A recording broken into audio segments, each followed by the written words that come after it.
Hi guys, I'm Chris, And I'm Mike. and welcome back to No Limits, a mid-trap podcast. So how you doing this week, Mike? I'm doing good. It's a little later than usual. You know, we're recording at night, so we'll see how that goes. Hopefully I won't nod off on you as I finish my Fat Tire here, Fat Tire Amber Ale. How about you? What are you up to? Nice. I'm doing good. We had a nice 4th of July weekend up in the Adirondacks. Went on the lake, went on a boat. How'd you spend your 4th of July? We just did a barbecue here, went to the in-laws. It was nice. The weather held up, so, we were outside. Yeah, it was a good one. Yeah. It was a different 4th of July, but it was, still nice to be with people. Barbecues almost felt like some sense of normal, even though the chairs were spread out 6 feet apart. But a barbecue on the 4th of July, there's got to be something normal. And we did hot dogs. We had hot dogs. We had burgers. Gotta have hot dogs. So, yeah, we had the charcoal grill going. A little bit of normalcy. Felt pretty good. Hot dogs, beer, and some illegal fireworks, and then it's 4th of July. You know what else made this week special? What happened?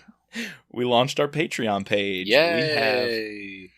We have 2 awesome supporters of the show who have become our official patrons. So a shout out to our agent, Julie S. at Evil Rap Lady, and at the special agent level, Jeff Plummer at JE Plume on Twitter. Nice.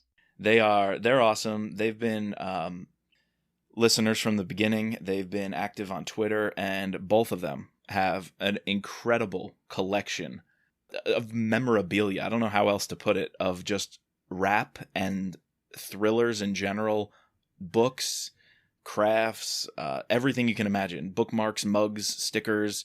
I know Jeff is even displaying 2 of our No Limits custom stickers on his bookshelf. Oh, nice. And as that a was patron, that guy? Nice. Yeah, Awesome. that was him. Yep, Nice, that Jeff. crazy bookshelf. I think he said he has another 3,000 books in storage even. So, yeah, he's serious, and we're glad to have him supporting the show as a patron. And Awesome. At the end, we'll share some information about how others can join up as patrons as well and help support the podcast. Cool. Yeah, so thank you guys for making this episode possible. Yes. So, Chris, what content are we covering in the bonus episode today? Thinking about the consequences of choosing the third option, not political, not military, but that third option involving the CIA and clandestine operations, right? And so we wanted to sort of pick a topic that we could talk about in our bonus episode, that focused on that. And so in the book, we see these 3 main perspectives of the third option. We have the CIA and its leadership with Stansfield and Kennedy. We have operators on the ground, main one being Mitch Rapp. And then we also have the politicians, in mainly Hank Clark, who is the big bad, the masterminding the political spin and the fallout of everything. And so in order to do a little further deep dive into the third option and the CIA, we wanted, and especially because this is the last book that we're going to really see Thomas Stansfield, and he is the ultimate spy master. There was this documentary that came out, produced by Showtime, that focuses on all the living spy masters, as well as some other higher level CIA players. And it's called Spymasters, CIA in the Crosshairs, and it explores the inner workings of the CIA, starting from sort of the time right before 9/11, leading up into the current time, discussing, the various things that go on, sort of the inner workings of what a director of intelligence would do. And so this is a film by Chris Whipple, and he states that what he wanted to do with this was, it didn't want it just to be about spies or covert actions, but he wanted it to be about these 12 human beings, like these living people who represent what the CIA is. And I really think it does capture that. And you do see these differing opinions. These are humans. They're not just machines. They have opinions. They have different ideas. And it was interesting to see, what a real life spy master thinks about in today's world, in the real world. And I think, like you mentioned, this is a great tribute to Thomas Stansfield, who in this book we see in decline with the diagnosis of cancer. And as we know, in the next book in the series, Separation of Power, Kennedy's going to be in charge, and we actually have to deal with Stansfield's passing. And so I think that the filmmaker of this documentary wanted to touch on hot-button issues in America and the CIA and the war on terrorism, but he more importantly wanted to, or not more importantly, but in the film, he wanted the focus to be on the people who served in the leadership capacity through that era. And so he goes back multiple presidential administrations and talks to, at the time, the 12 living human beings who served as Director of Central Intelligence, or DCI. And he wanted to make the film about them, and we wanted to make this episode a tribute to Thomas Stansfield. So it was a great film to see the real world people who were the Thomas Stansfields, during this time of the war on terror. And we saw this really impactful scene at the end of Third Option, which, as we know, reading the next book in the series, is the last time where Mitch is really going to be on the page with Thomas Stansfield. And he is just telling him, what an honor. You are one of the most courageous individuals I've ever known in my whole life. And it means more to Mitch than anything in the world to have Thomas Stansfield, this legend, say that about you. And so to actually see real people who have been the leaders of real operators in the field, hopefully these people presented in the film are the real human leaders that are that to the real Mitch Rapps of the world. Yeah, so today we hope to just, we're going to talk about a couple of the key topics we sort of gained from this documentary, as well as hopefully tie it into, the Mitch Rapp series. This is a Mitch Rapp podcast. Yeah, and I think it's important to, we read these books, we think, I love these books, I love this genre, but, it is fiction. But there are real life people who do this kind of stuff, and it's important to think about that and to take a step outside of our books and to see it in like a real life perspective. I think that's a big question that the film definitely deals with in the end, is how far should America go to keep us safe? Yeah. And we're going to get into 4 specific topics that are covered in the documentary, and 4 topics that also have these strong connections to the world of rap and the books. So, what was your first thought on the documentary? I was shocked. It was heavy. Did you feel the same way? I was just assuming I was going to learn more about like how the CIA works, but I would concur that you don't. Yes, you do get a slight glimpse into the inner workings of the CIA, but you don't really actually. All that stuff is classified, so we're never going to really find out what actually goes on. But it was nice to see and hear candidly from these directors, and I feel like most of them spoke their minds and the truth. But yeah, it was definitely an intense documentary for me. And as I said, I think it was an interesting light to look at like the real life context of the genre that we often read to get like the real life perspective of that. Yeah, it was less the inner workings of the CIA as a whole and more inside the hearts and minds of the people who pull the strings, who make the decisions, who make the tough decisions. And it was almost the inner workings of the conscious of people who have to spend their life dealing with the things, not that they've done, but what they've authorized others to do. Yeah. And the consequences of that. And so it was really the inner workings of the mind, more so than the CIA as organization, if you will.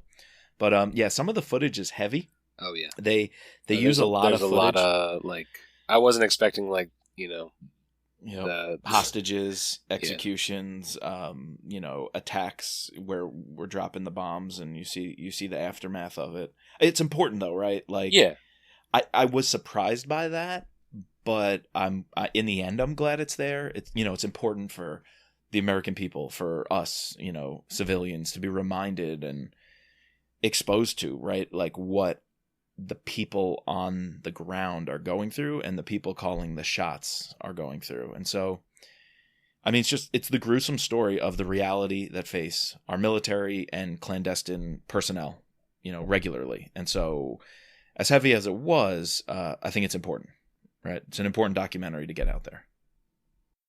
Well, let's get into these individuals, right? So, and by the way, for listeners, we have a poster up on our website advertising the film, but also I put together this poster so you can see the names and faces of who we're talking about.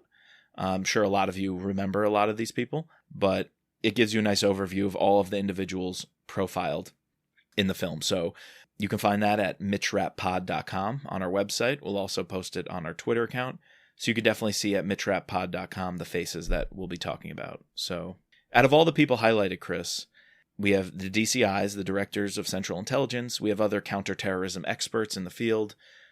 Who stood out to you? Who was somebody that you felt was a strong personality and fit that job well? Out of all like the DCIs, I think I liked Hayden and Tenet the best. Hayden seemed to be more calculated, less of a strong man, whereas Tenet is a New Yorker. He has that tough guy New Yorker attitude.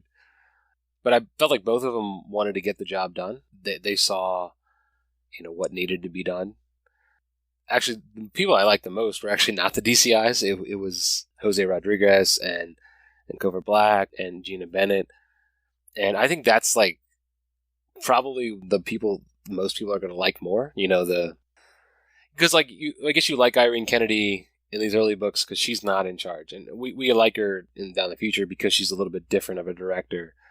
But it's like the Mike Nashes of the world, or it's the Mitch Rapps of the world, like the people who are under not having to make the decisions that can actually get some stuff done because they're not politically bogged down. Yeah, I'm going to agree with you on three of those names. As DCI, I thought Michael Hayden in the film was the strongest in the sense of being most reasonable in his arguments. He was very matter of fact. He actually was what I thought of as a spy master in terms of your emotions not getting to you, where some of the others in the film, they became emotional to some of the questions. Oh, definitely. Even, and not just emotional in a reflective or somber way, but they got emotional in sort of a defensive way. And to me, that was a little unbecoming of what I expected of someone in this position. So I thought Michael Hayden, he was very matter of fact, and he set up each of the issues like we were talking about. He would lay out the dilemma very clearly and succinctly, right? He would show you both sides, why this is a good action to take, but why this might have some downsides. And he didn't present it as a straw man, right? Where he'd make one side the obvious right answer, and he'd give you a really cheap excuse on the other side and write it off. I thought Tenet, he almost didn't take serious anybody who might propose a counter argument. He almost wrote them off, and maybe that was kind of the thinking that after 9/11 put us down a slightly dangerous path, that we went too far in some regards, as the movie's going to bring up. The other two that I liked, like you mentioned, were not DCIs. Cofer Black, he was the coordinator of counterterrorism in the post 9/11 aftermath, and he didn't hold back. Not at all. He let it ride. There was that one scene where he went off. He literally said how pissed he was that the politicians weren't getting the message. And to me, that's the clearest connection to these books, right? How even in Transfer of Power, Rapp goes off in the meeting on the Attorney General. Oh, yeah. Saying Attorney General Tutwiler. How she was just a dumbo who didn't get it and deal with this, yet she was playing the political academic game. Cofer Black did that here. He said, I came out of a meeting with, Condoleezza Rice and other officials in the Bush administration, and I thought they finally listened to me, that the intelligence we have shows an imminent attack, and this was July 2001, and he was so pissed, saying that they did nothing. Yeah, the interviewer even says, oh, so what did they do after that meeting? And he was just like, they did nothing. Absolutely nothing. Yep. Jose Rodriguez was another one. Again, not DCI, but Director of National Clandestine Service from 2004 to 2007. And I liked how he was standing up for his guys. Yeah. he was defensive to defend his men and what they did. And he said he was always there for his people. He had their backs. You could tell, right? People who worked for him were going to like him. You could tell that if Rap had to take answers from Jose Rodriguez, he would have been fine with it. Yeah. Like, he was one of those guys that Rap would have known was not playing the political doublespeak, but who would have had his backs. And so I think a Rap and a Kennedy would have relied on... I think if Jose Rodriguez were a character on Kennedy's staff and was given a lot of leverage in running Rap, that I would have been fine with that. The way he was speaking, and he was so defensive in a way of sticking up for his operators. Yeah, like the whole scene where he's asked about the tapes that he destroyed. It was the 2 waterboarding incidents, and he goes, we had tapes of it, and it led to direct intelligence that helped us. I think it was the intelligence that helped us get bin Laden. Right. It led to the courier eventually. Yeah. And he was saying, I defended that at the time because it was the right guys. call. And I deleted those, or I burned those tapes, actually. He gave the order to destroy them to say, I know the operators will get crucified by the politicians. And Yeah. he said, I burned those tapes. Take me in front of a grand jury. Take me in front of a whatever. I don't care, because I burned those because I know my operators would have paid the penalty instead of, one of us. Yeah, I thought that was great. And he wanted to conceal their identity. So he was really strong in that. Could you see him working for a Kennedy? Oh, yeah. I thought that this is a question maybe we're going to cover in a little bit, but, you asked me sort of out of all the living DCIs, up until recently, we didn't have a female DCI, which now we do, who was most like Kennedy. And I thought that he was the most like Kennedy. She sticks up for her guys. She would have done that situation. Yeah. So, on that question, I agree with you, but who to you was a Stansfield out of these living spy masters who directed the CIA? Who to you was the best fit for a real life Stansfield? That's a tough question. Yeah, maybe in looks, but also in how they conducted themselves. Like, who looks like a Stansfield to you, but then who also conducted themselves like a Stansfield? Probably Robert Gates. Who would you pick? Or William Webster? Yeah, those two are good. Or James Woodley. Do you think Stansfield's bald? I forget how he's described in the books. Yeah, I forget how he's described too. But the one that's given me the most Stansfield look is a William Webster. Yeah, no, I agree with that. He was a director from 1987 to 91, as well as FBI director. He has that tough guy look. He looks like he can conceal anything behind those wrinkles and those glasses. But he also looks smart. The way Stansfield collects information, and they say he's the best intelligence mind in the world in terms of how much knowledge he has. True.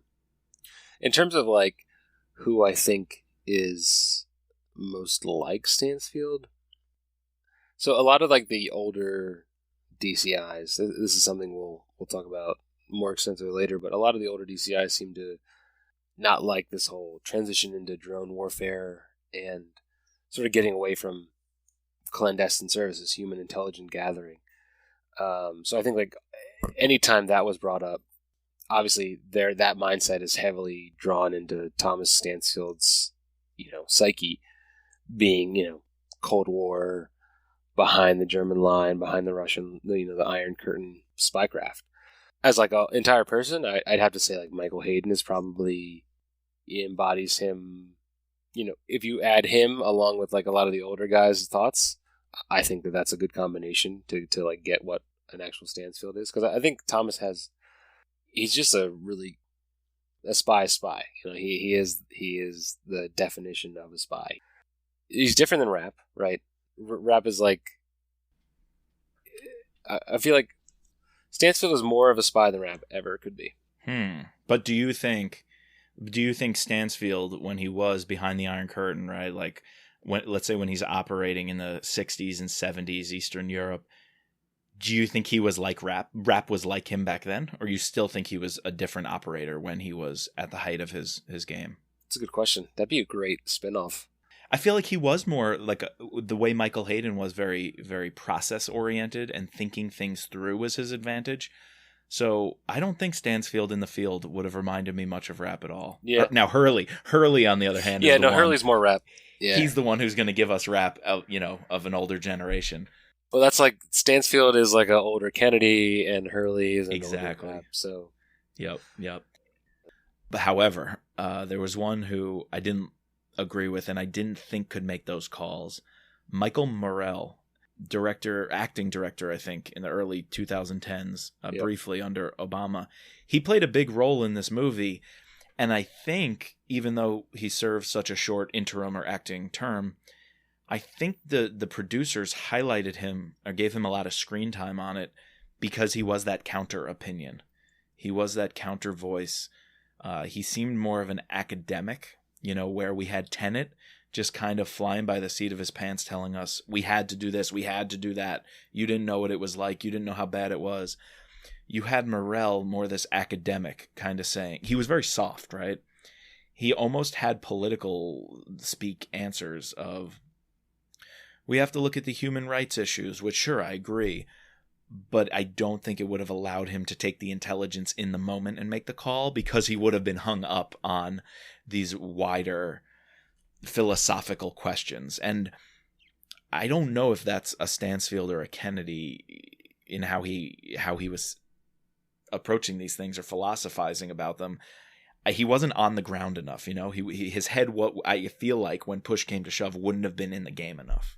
It's interesting. I don't know how you felt about him. I don't know. He was definitely like the point that was sort of counter to a lot of other people. He definitely like spoke it would have sounded the most like political speak. What's interesting about him, right, is that he's a career agency guy. He is in charge of the president's daily briefing, for a long time, and he is the executive assistant to George Tenet, and he's the one who goes to President Bush and briefs him. And that's why he's in Florida when 9/11 happens, because he's the CIA, like, sort of, I guess, liaison with the White House. And he's like always the step down guy, because he's been acting director twice. I guess never the guy that should be in charge, but, a guy that I guess you kind of want to have in the room to get his opinion. I think I'm glad you added that backstory, because I think that's a better role for him. When I was thinking about him as the leader, as the Stansfield, I couldn't put it together. But if he's providing these reports or there to give more of the details, this kind of career behind the scenes, his persona would have fit that role then for me very well. Yeah, he's a good deputy director. You want that guy in like sort of the second tier. All right, well, you can see that poster of the different individuals from the film. Some we didn't get to or didn't mention, but we have a lot of real life Stansfields. So definitely check out this documentary and see them in the flesh and hear from them. Yeah.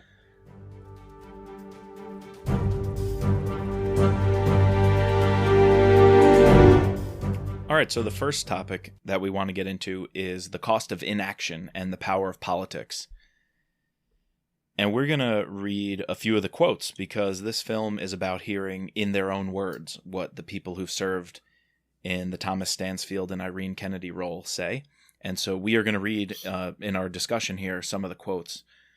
Let me start with John Brennan. I thought he had a very clear statement on how complicated and messy this job can get. He says, quote, "I wish the world were simpler. I wish we didn't have these complex challenges that we face, where there is not a right and wrong answer, where it's not black and white." And I think he's reminding us, he was one of the voices of reason, if you will, throughout the movie, reminding us that it's not always a black and white world, and a lot of what we're doing is finding out how much latitude we have in the gray zone. And ethically, morally, and politically, what intelligence do we have a responsibility to present to the president? Because it's not black and white. So as we curate intelligence, they have to make the decision, give the final call. What role do we play in curating that when we're in this gray zone? That he says a couple of times, we're just trying to make space for politicians to act. A couple people bring that up. Yeah, our role is to choose the correct, accurate intelligence that gets pushed up the ladder so that the politicians are the ones to make the right call. We're not solving the problems. We're not making the policy, but we're really providing the intelligence. And that's not always a black and white world. Yeah, Michael Hayden, he quotes, he says, "The reality is the intelligence or direct action only buys you space.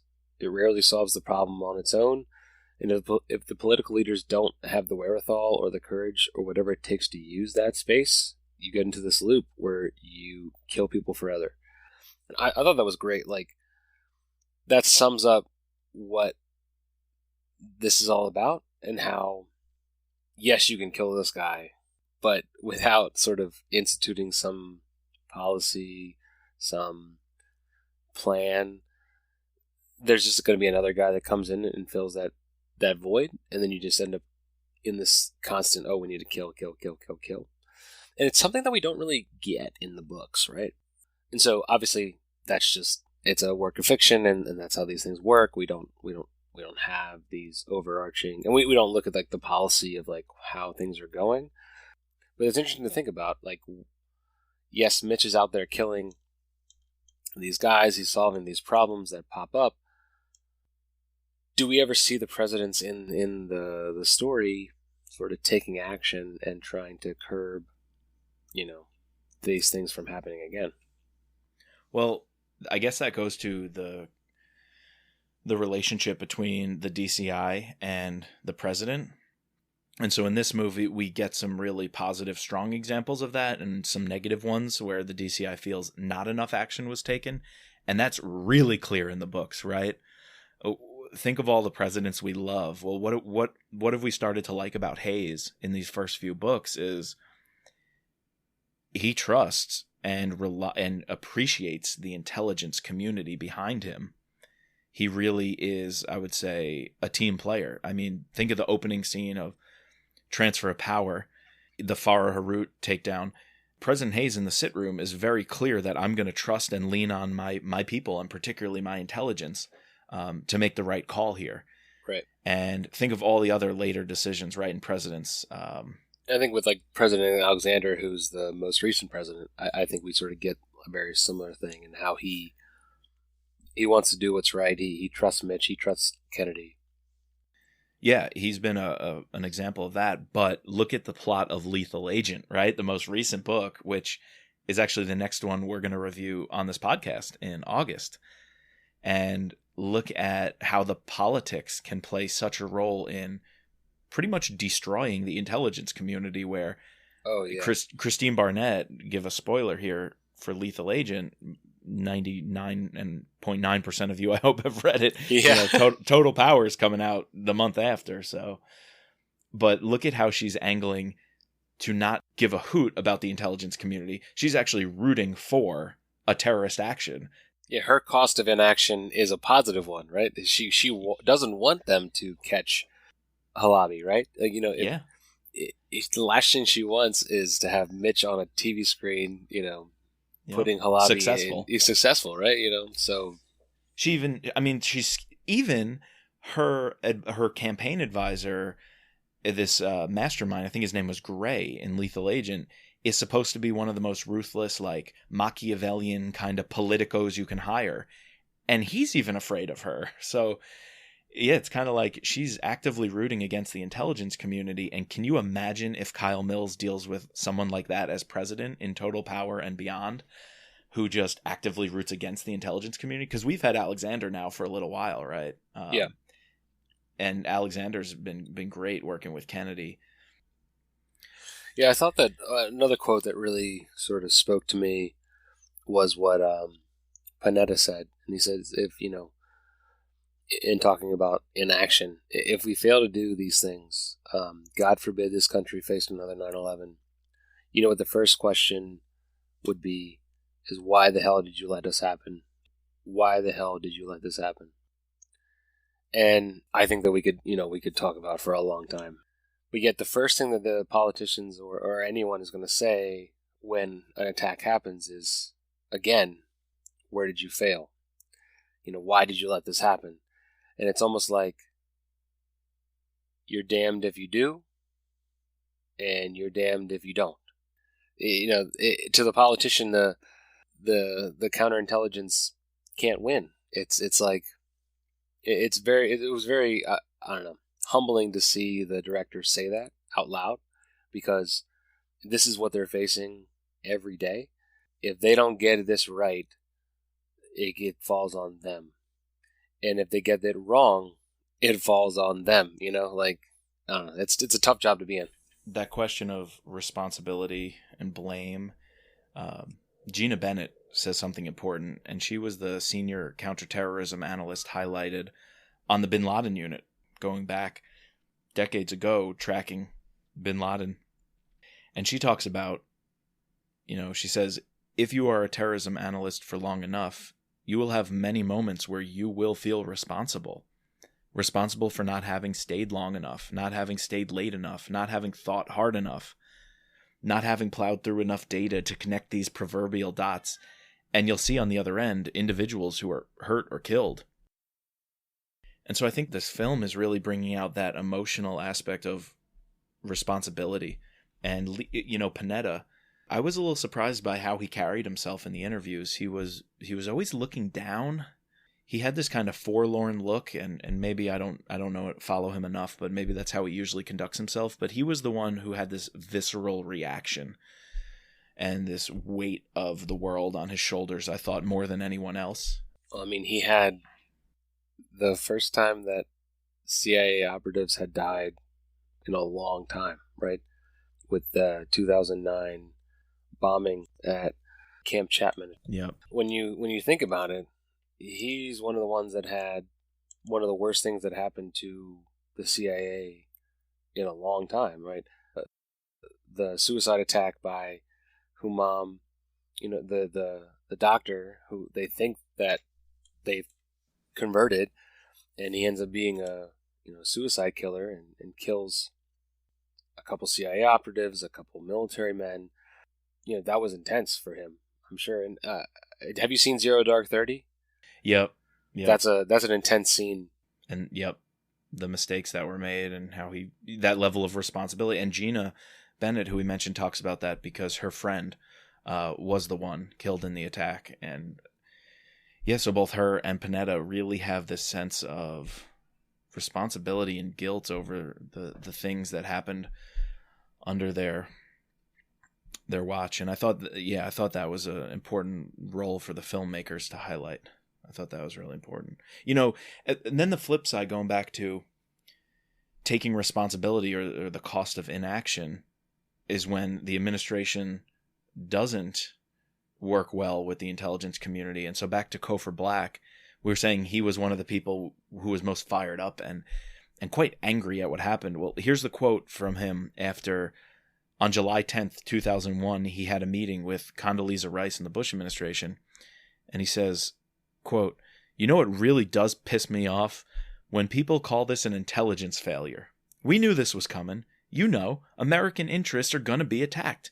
Could very well be in the United States. It's serious. It's coming."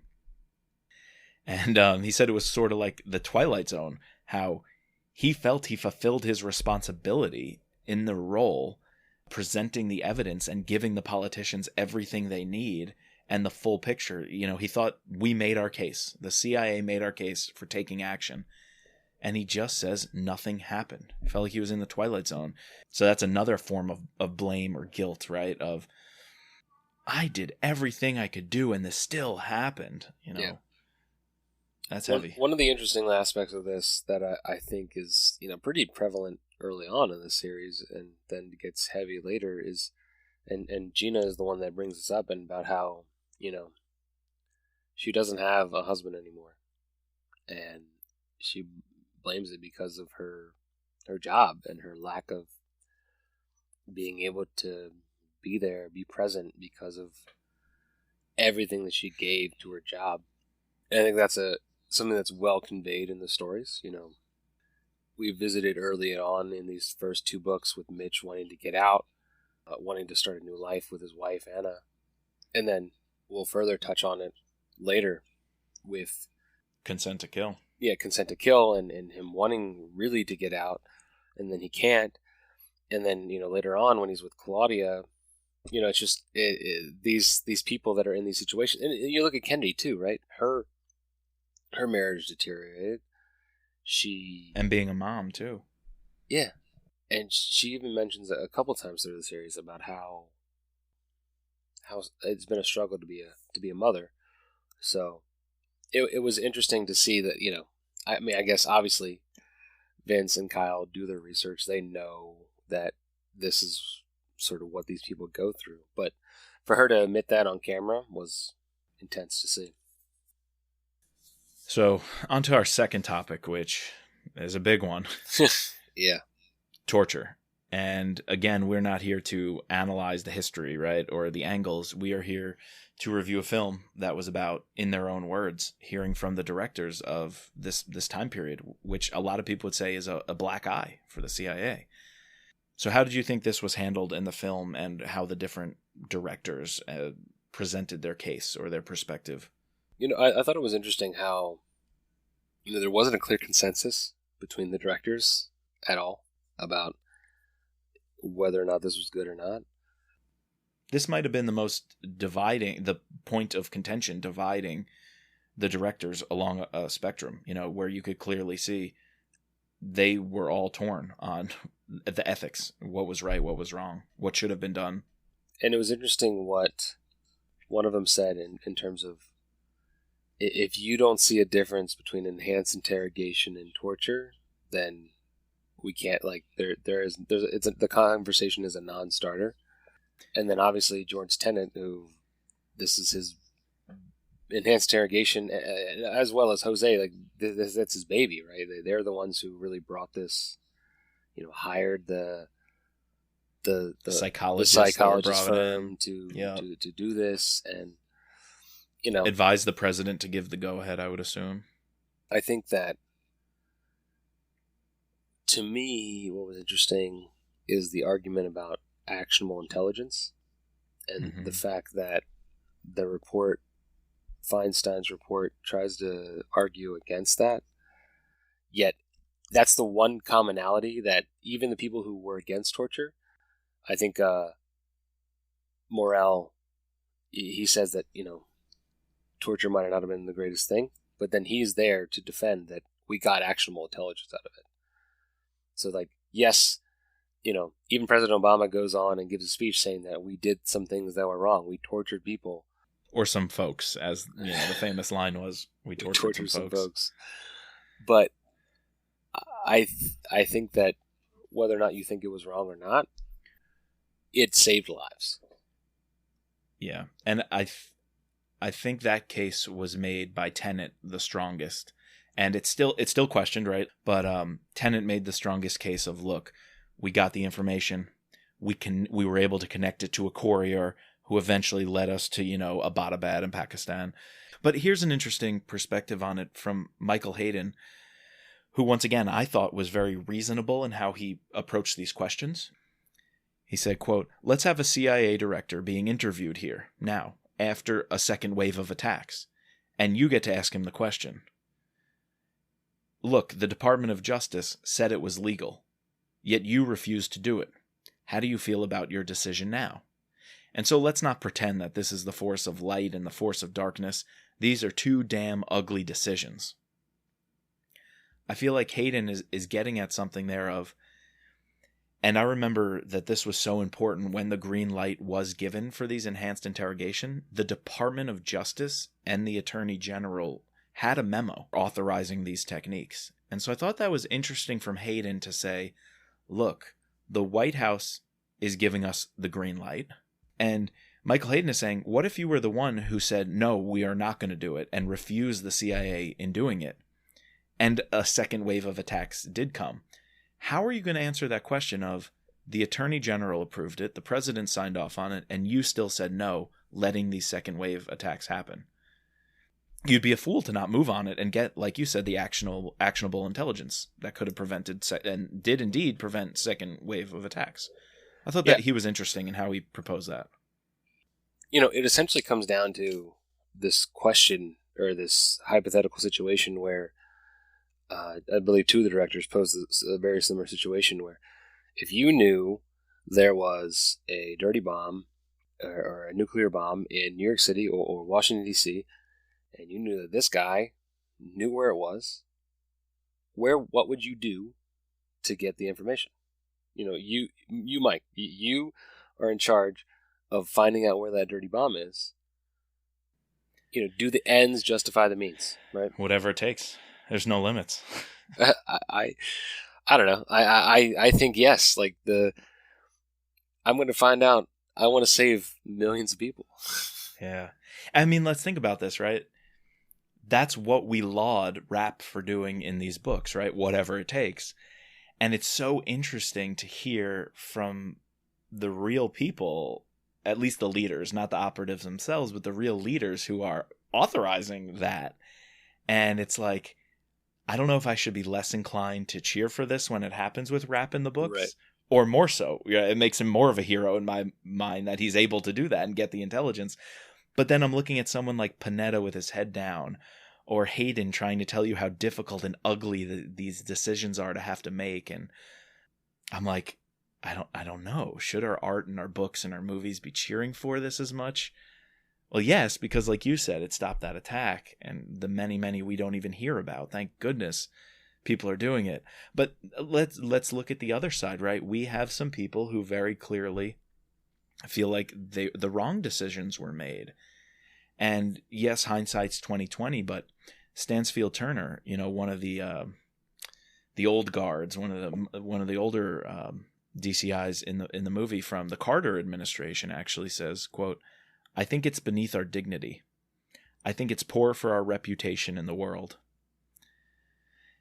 And so, like, if you step away from your scenario, which is a really important one, is that perspective valid? Because a few others like Morell and Brennan even bring that up. Brennan actually at one point says, "I was a senior officer at the time," and he even said he was in the chain of command at the time these enhanced interrogation tactics were approved, and he felt uncomfortable about it. He said he had concerns, and he expressed those concerns. He thought they would come back to haunt us. He thought the CIA and the individuals involved shouldn't be lowering their standards, to levels that he thought one day would haunt them. And he said, "I never told anybody, quote, we shouldn't be doing this," right? Yeah, because then they cut to Tenet, and Tenet's like, "No, he never said told me that. Tenet's like, when I was in charge and he was working for me, he never said we shouldn't do this. He didn't care. And so then he backtracks, and Brennan's like, "Well, I never said it out loud." He's like, "I had some conversations with colleagues, and I was thinking in my mind, this is not a good idea."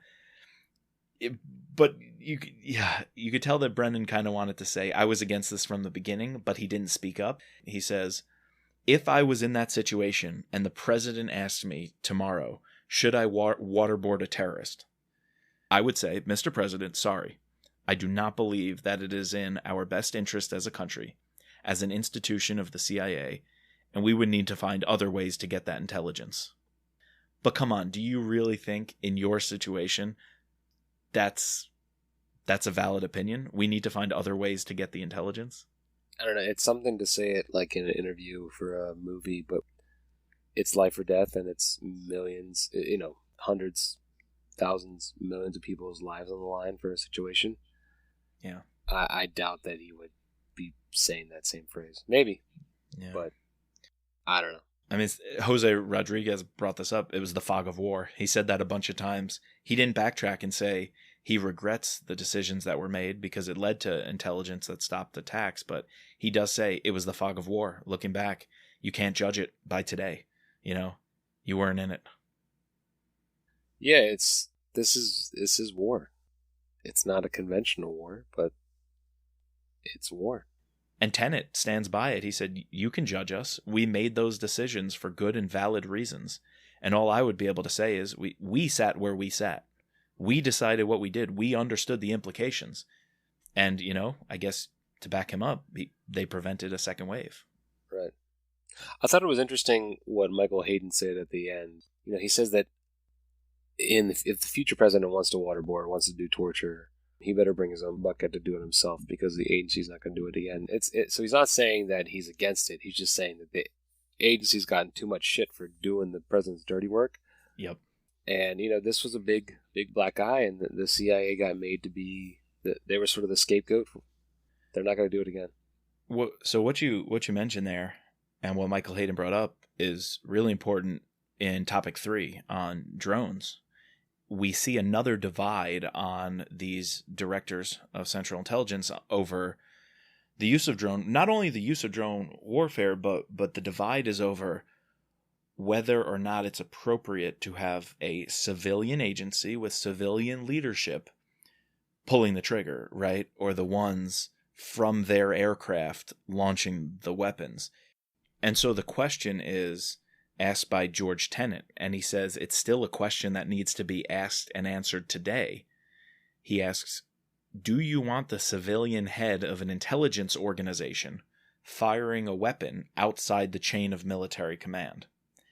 And furthermore, firing that weapon from the skies, and in the case that's brought up, against a U.S. citizen.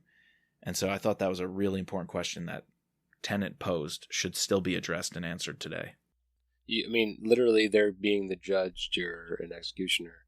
Yep. And even they're involved in the first killing of an American who wasn't tried or anything since the Civil War. That was interesting. You know, that dude was a bad dude, obviously. But I just thought that was an interesting stat. The fact that he's the first American, at least documented American, I guess, right. That is killed without any sort of trial or anything.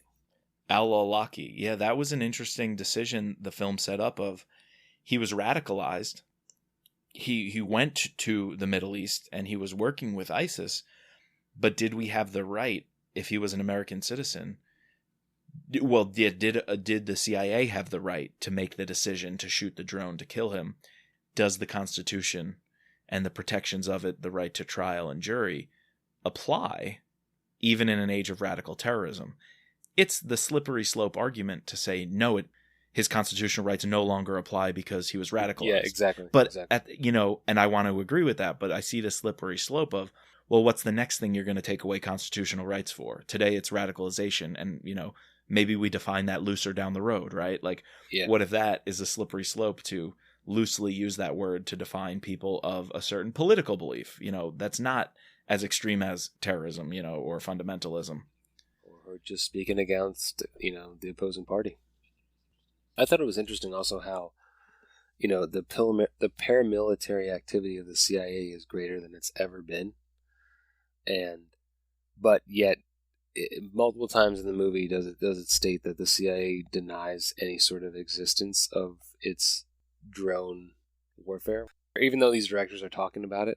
Like, it's also, I thought this was a very interesting quote, how Hayden brought this up, how, obviously this drone warfare was started under Bush, and Obama ran against it. It was a heavy talking point in his run up to in his campaign in 2008. Yet he killed more people using drones than Bush ever did.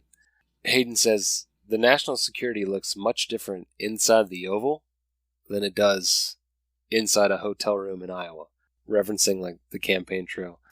When you're in that position, no matter what party you're in, no matter what what helped you get elected to office, using these drones is to address national security is something that has continued to grow and become essentially what our CIA is doing right now. How do you feel about that, Mike? Yeah, it's hard because they've done so much good, and look at the things we see rap doing and we cheer for and we want to be behind, and the real life people who are playing that role, I thank them endlessly for what they're doing. But at the same time, it did resonate with me the point of the CIA needs to get back to providing the intelligence as a way to give the decision makers, the policy makers, and the military personnel what they need to carry out the mission. So I kind of thought that was a salient point that I'm going to think about a lot more of. Should they become more of a paramilitary organization and keep up the development of a paramilitary structure? Or should, over the years, they get back to their roots of providing the intelligence to the proper channels to be the ones to then make the calls? You mentioned how the drones look different on the campaign trail with that quote of they look different in Iowa than when you're in the Oval Office.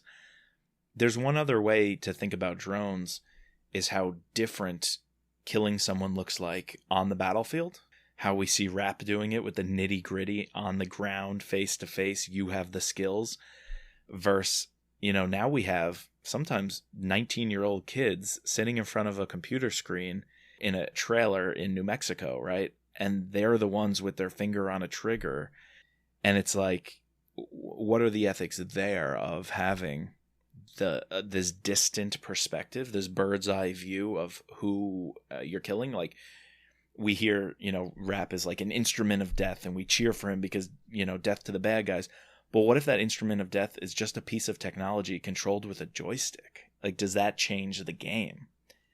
And so Michael Hayden even says, when you can stare at a target unblinkingly for hours, if not days, then use a weapon against that target that has a 14-pound warhead in it with an accuracy measured in inches, this actually makes warfare more precise, and that should be a good thing.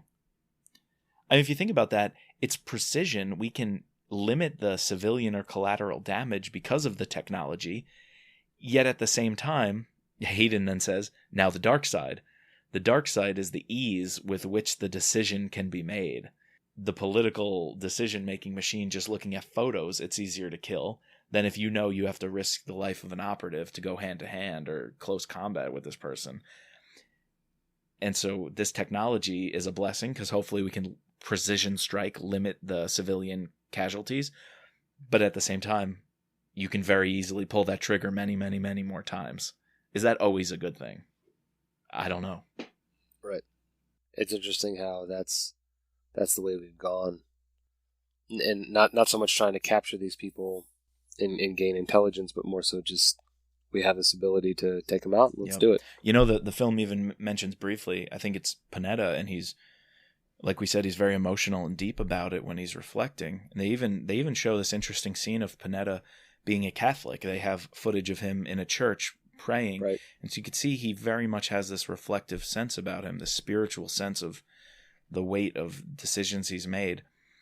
And he talks about how some of the drone strikes he's operated there was one at a wedding, and he said the guy was so bad we had to hit the wedding knowing full well that children were in there.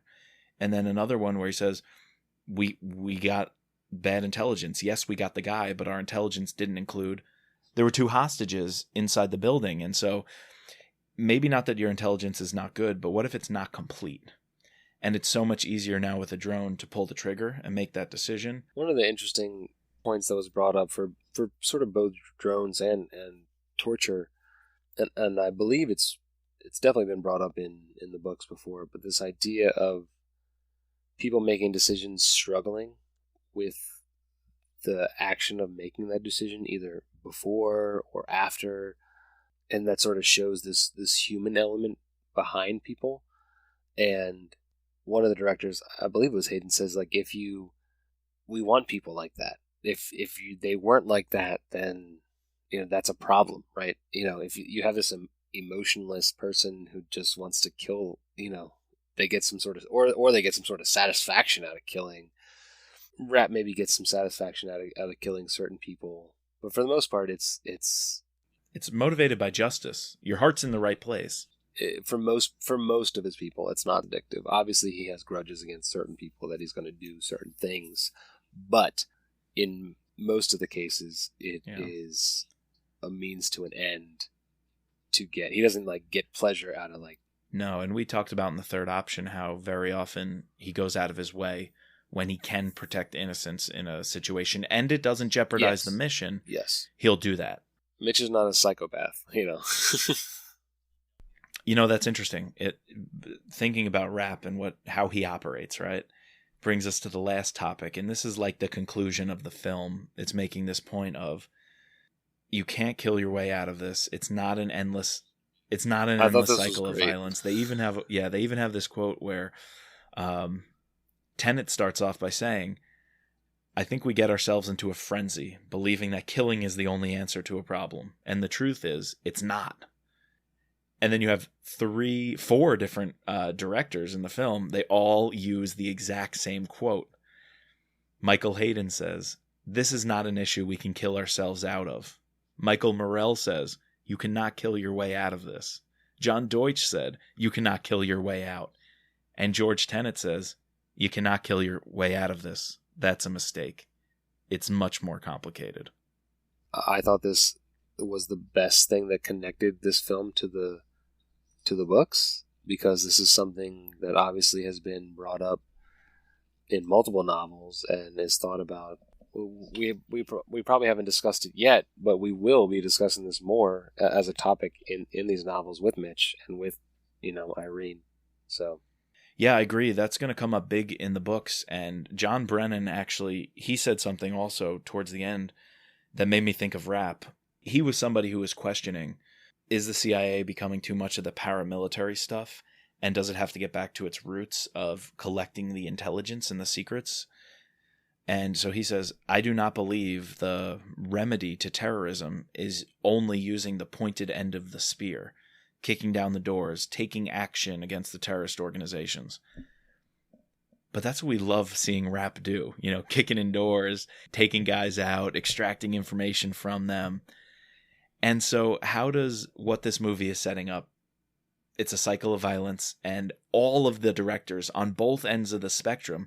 Look, we had Michael Morrell, we had Hayden, Tenet, all saying, and Brennan, you can't kill your way out of this. From both the strongest and most direct of the people in the film to some of the more, what some might call softer DCIs, they're all in the end saying, you can't simply kill your way out of this. How do you feel about that? Because, I don't know, I kind of want to see Rapp kill his way out of this all the time. I think fictionally, that's what we love about these novels. And I definitely think that if Rapp was in this situation in our world, he would disagree heavily. But I think that's why in the novels we have characters like a Stansfield and like Kennedy to give a different perspective and to sort of, I guess, rein Mitch in a little bit. Even though they would try to control them, they always can't. But I think that, let's look at Stansfield. So what would Stansfield say to, you can't kill your way out of this? How, he runs the CIA. Does he buy into that philosophy? I think he would say no, you can't all the time, but if you could, then you should do it. But if you can't, then, we have different plans, we have different policies, visions.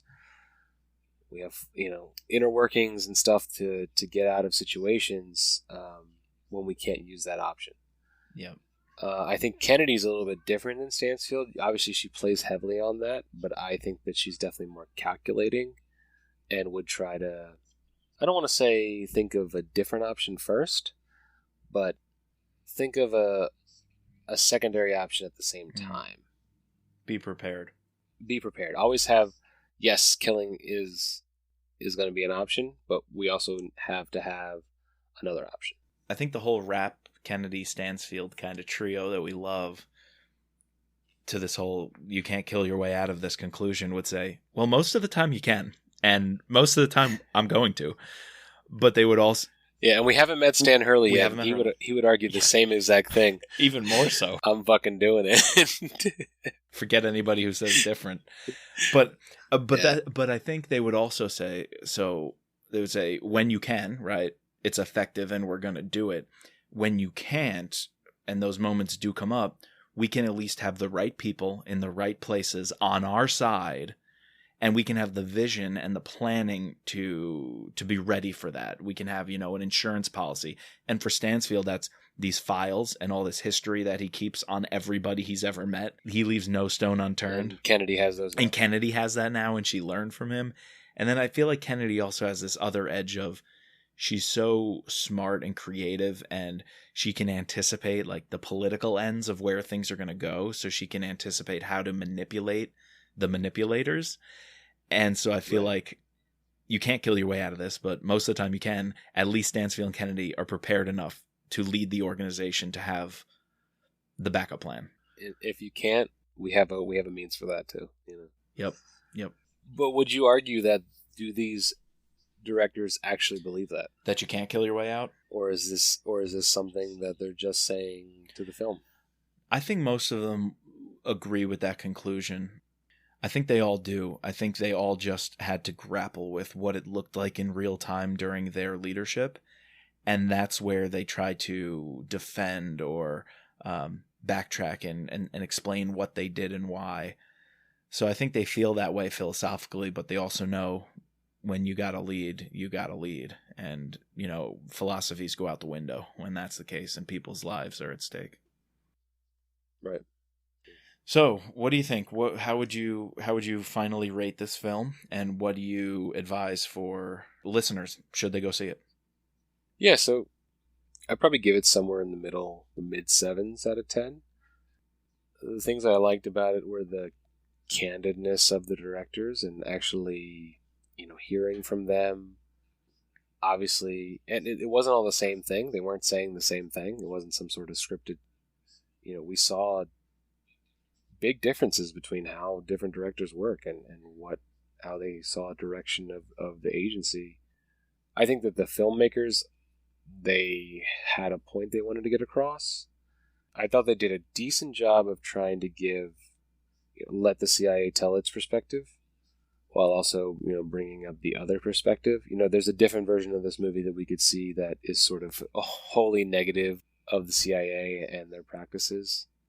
I don't think we're ever going to get like a fully objective version of this movie without some sort of, loaded questions or agenda. But yeah, I enjoyed it. It was intense. Yeah, I would recommend it to people. I agree. I think it was a documentary I learned a lot from. And while you can't achieve pure objectivity in how you approach these subjects, by letting the Spymasters tell their story in their own words, I thought that was effective in removing some of the biases of the filmmakers so that they didn't play as much of a role as I could see in other documentaries. So for that, I'd recommend it, but I would go a little lower on my rating, probably somewhere around, I'm pretty harsh on these things. Probably somewhere around a 6.5. 6. Okay. IMDb's rating was like a 7.3. Yeah, I've seen a lot of better spy documentaries, better military documentaries that I think are just more engaging, or compelling in their storytelling. But again, for what this is achieving, what the aims are of this, it's really great. I definitely recommend this to fans of the books and Mitch Rapp because these are the real life Thomas Stansfields and Irene Kennedys, and it's probably the closest an audience is going to get through digital media format to hearing, seeing, and getting to know the real life Stansfields and Kennedys out there. Yeah, I feel like I know more about the inner workings of the CIA from people like Kyle Mills and Vince Flynn than I have from anything else. Yep. Like this is how I envision the CIA to work. And some things were corroborated, obviously, in this thing, but, a lot of things can't be corroborated. Yeah, so. Okay. All right, so that is our review of, Spymasters, CIA in the Crosshairs. So what are we covering up next time, Mike, the next time we gather in this podcast? Yeah, I just finished listening to the audiobook, George Goodell's Lethal Agent, his telling of Lethal Agent. Listening to it again. Yep. And so we are going to, in the month of August, cover Lethal Agent, and we'll be doing part 1 and part 2, which is our summary of the book and review of the book early on in the month. And then later in the month, we have some very special bonus content for you that is going to wrap up Lethal Agent and also bring us closer to the release of the next Mitch Rapp book, Total Power, on September 15th. We are very excited for that and definitely planning a couple of special things here on the podcast for the release of Total Power. Yes, very excited for the new book. Please, as always, subscribe, rate, and review us using your favorite podcasting platform. You can find us online at mitchrappod.com or using our Twitter handle at mitchrappod. Also, don't forget, for less than the price of a novel a month, you can help us keep the show running and make a monthly donation to the Prostate Cancer Foundation. So become a patron at patreon.com/MitchRappPod. And again, if you'd like to help out and support the show and get cool Mitch Rapp Pod swag, that's patreon.com/MitchRappPod. And as always, just let Mitch be Mitch.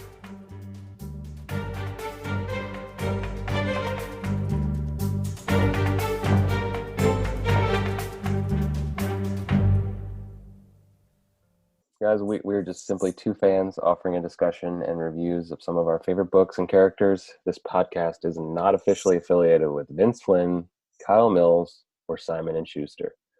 But thank you to them for bringing us this wonderful world of Mitch Rapp.